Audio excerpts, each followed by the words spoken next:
Hey there, welcome to Insomnia Insight 377.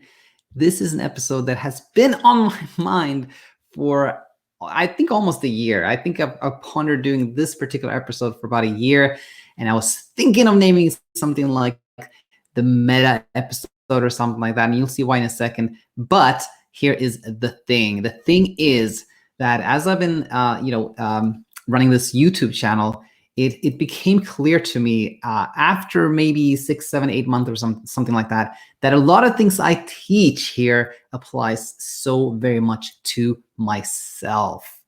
It was really what really crystallized this when I talked to Sasha Stevens, author of the Effortless Sleep Method, and she talked about how the journey from having insomnia to not struggling was like a spiritual journey, a journey of learning about yourself. I realized that, this is becoming a spiritual journey for me too, as I've been learning about like how the mind works and how we humans work, then like how our human minds work.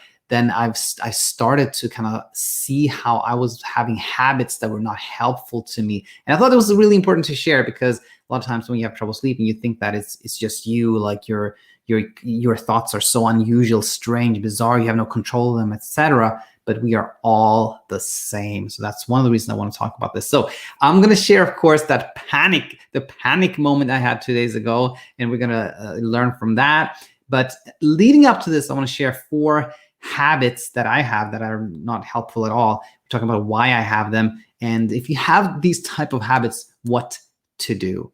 So the first thing I want to start with is kind of a little bit of a repetition here, maybe, or a little bit of a review of how the human mind works. And this is something I picked up from Brooke Castillo via my wife, Jamie. Thank you, Jamie. Thank you, Brooke, as well. So Brooke Castillo says that the human mind is built on these kind of 3 principles. There are like 3 things that kind of like the basic principles of how the human mind works. And number 1 is pursuing yellow. And when I say yellow, I mean, anything that is quote unquote positive to us, like positive emotions, like happiness.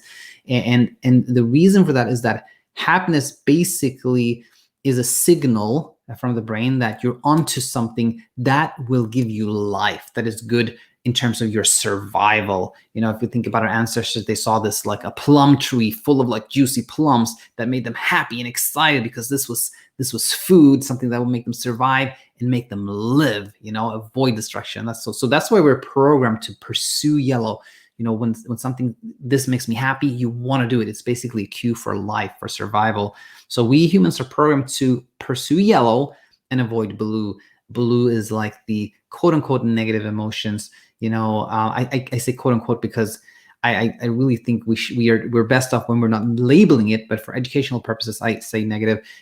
So this is like sadness, fear, anxiety, etc. And why do we want to avoid these blue emotions? Well, it is because they are signals of the opposite of life. They're signals of destruction. Something is about to harm us, to hurt us. Like going back to our ancestors again, they hear something, they think it's a tiger nearby, they feel scared. Of course, they want to avoid the tiger, but really the signal is the fear, and so they want to avoid the fear. They want to get away from the fear, that emotion, because that leads to safety, to life, to prevailing. And that's why we're programmed, when we have like these emotions that are uncomfortable, we are programmed to get away from them, and not in any way, shape, or form, but actually, number 3 here, as fast as possible.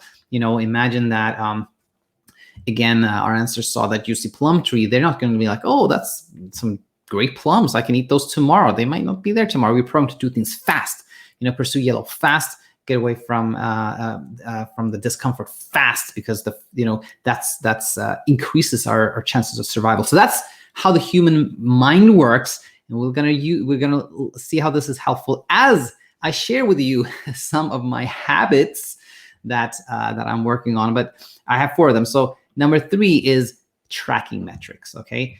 And for me, it is actually meant, there's so much temptation to track metrics for someone like myself. You got YouTube subscribers, views, you got like app installs, clients, all kinds of metrics are out there, and I try my best not to track, because I know that it's not helpful to me. And it's similar actually with hours slept. So I know a habit when you have trouble sleeping is to track how many hours you slept. So, and why is it that I find this unhelpful? Well, that's kind of like, let's go to number 2 here, which is not just tracking the metrics, but when we analyze them. Okay, so analyzing means like trying to figure them out and giving them meaning. So in my case, it becomes something like, oh, I didn't add that many subscribers this month. Why is that? Was it because, and then, I think you'll really recognize this one. Then the mind goes into this problem solving mode, right? And all kinds of ideas pop up, like, oh my gosh, maybe I was using a different camera, or maybe the angle wasn't good. Maybe it's the books in my bookshelf, they should be arranged in a different way. Maybe the sound isn't good. All these ideas come up.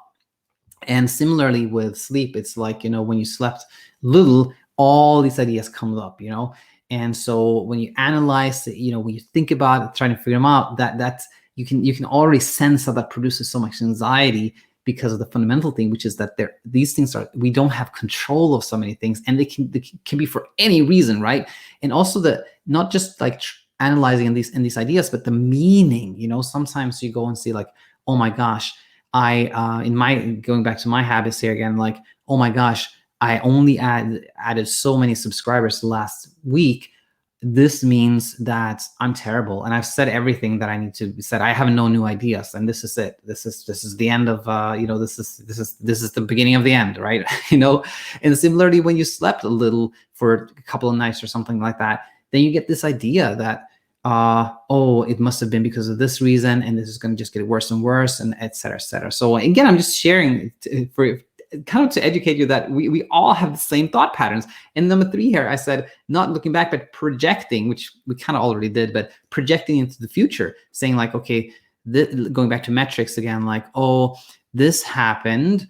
Now, of course, if this continues in the future, then this is going to be really, really terrible, and same thing with sleep. When you project into the future, like based on some recent metrics, oh my gosh, I've only slept 3 hours per night for the last 3 nights, and it's been a falling curve, and it goes down, I'm going to sleep at all. I'm projecting into the future. And so I do the same thing. I do the exact same thing, but for different reasons. And number 4 here I want to share was win-lose thinking, which I talk a lot about here, which is when you slept more than you expected, for example, and you think that's a win, I celebrate, like I did it, and you think you somehow have control over something, but in reality it's the total opposite. It's when you're not trying to sleep, then it happens. And a loss is like, I didn't sleep, that I did something wrong. And I do that too, when I'm like, oh my gosh, the channel grew so much, that must have been, of course, it's because I talked about this topic, and I got to talk more about that topic. And you can see that this is not helpful at all, because there in reality is so many things that we have absolutely no control over. I have no idea why somebody chooses to subscribe to this channel or comment or hit the like button or something like that. I have no control over that whatsoever. And if I would start, and here's the thing, if you start letting these metrics that you have no control over decide what you should and shouldn't do, then you definitely go into like a tailspin. You go into the rabbit hole, because you let's say, take me for example, if I say, oh my gosh, it's because I was wearing a green sweater that people like that video, I gotta have more green. And then it's like, oh no, that didn't help. I must be doing more green. No, it's yellow. It should be yellow. All this yellow stuff like that. You can see how when you start thinking that you can control things that you in reality can't control, and you follow that thing, it just leads to a rabbit hole. All right, so that's win-lose thinking. And by the way, I realized as I was preparing for this episode that I could literally go over every single principle I have, or every single like example I have that I teach here, and apply them to myself. And I do all of it. So finally here, let's go to this panic moment 2 days ago. So what was happening, and this is very illustrative, it's typical human mind thing. So there was a stretch of time, I think it was like 7 days, where there was not a new client on my app, on BedTyme, which is very unusual.